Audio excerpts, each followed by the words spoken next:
Good morning, this is Shaman Oracle reading. And before I read for the sign of Virgo this morning, I like to share a few things with you, general things about astrology and horoscopes. Okay? So here you see a book. It's called The Only Astrology Book You'll Ever Need. I bought this book, I think it was 1987. I was at a time living in the United States, and I found the book in a bookstore. And because I was always interested in astrology, I got this book. And the book has lots of goodies in it. It's a very thick book, and it explains astrology, how to read charts, how to understand better the interrelationships between a zodiac sign and the planets, the different planets, and so forth. There are the sun signs, and there are also less well-known influences of the moon, for instance. The moon is affecting human beings emotionally speaking. So when we are moody, when we have a bad temper, things like that, or we withdraw, then the moon is activated and has an influence on us. Okay? There are also 12 houses, one for each zodiac sign. There are the dualities, because each zodiac sign has an assigned either masculine or feminine duality or aspect. And there is you and the planets, how planets affect your personality. And there are the decanates and the so-called cusps to further complicate everything.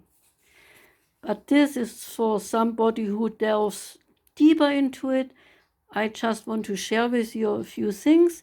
So let's talk a little bit about planets. The planets, how we are affected by the different planets. There is, for instance, Pluto. I think Pluto was discovered around 1930, and astrologers continue still today to study Pluto's influences. Pluto is the planet of awesome power. When Pluto appears in your horoscope, a sudden change, perhaps even a transformation, takes place. Pluto is also the Roman god of the underworld. Pluto is powerful, and he wipes clean the slate, so to speak. Pluto signifies death and rebirth. There is the planet Mercury. The planet relates to intelligence. There's the planet Venus, planet of love and pleasure. There's the planet Mars, planet of physical energy. There's the planet Jupiter, planet of good luck, optimism, success, and generosity. The planet Saturn relates to responsibility, and the planet Uranus is the planet of mystery and illusion. There are also 12 houses, one house for each zodiac sign. So is the first house related to Aries, and it is the house of the self. The second house relates to Taurus, and it is the house of possessions. The third house is the house for Gemini, and it is the house of communication. The fourth house is for Cancer, and is the house of home.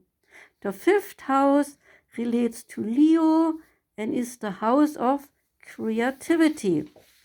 The sixth house is the house for Virgo and is the house of service. The seventh house is the house for Libra, the house of partnership. The 8th house relates to Scorpio and is the house of regeneration. The 9th house, Sagittarius, house of mental exploration.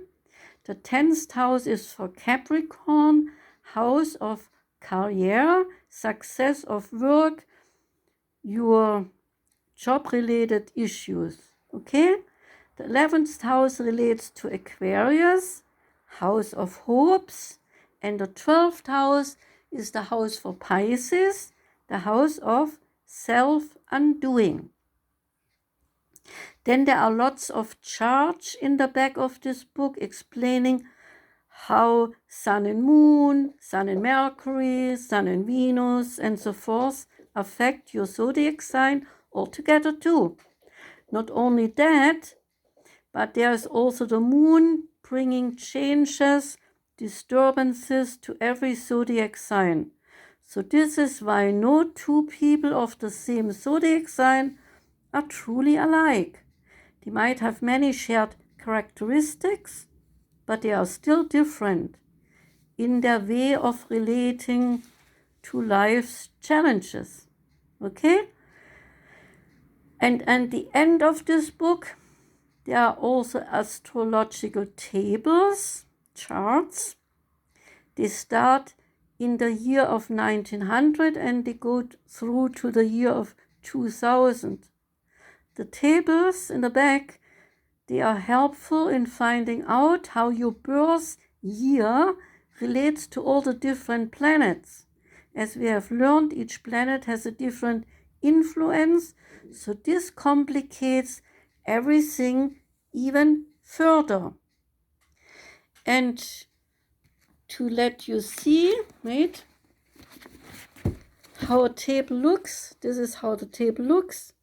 For every year, there's a table like that, moon table. Then you go down in the month that you were born, and you go down, and then you find out where the moon was in your year when you were born. Okay? So, that was a short introduction to astrology and horoscope reading, and I hope it was helpful, and I hope you found it a little bit interesting.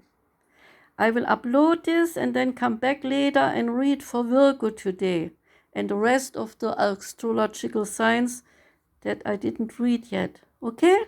So I see you later.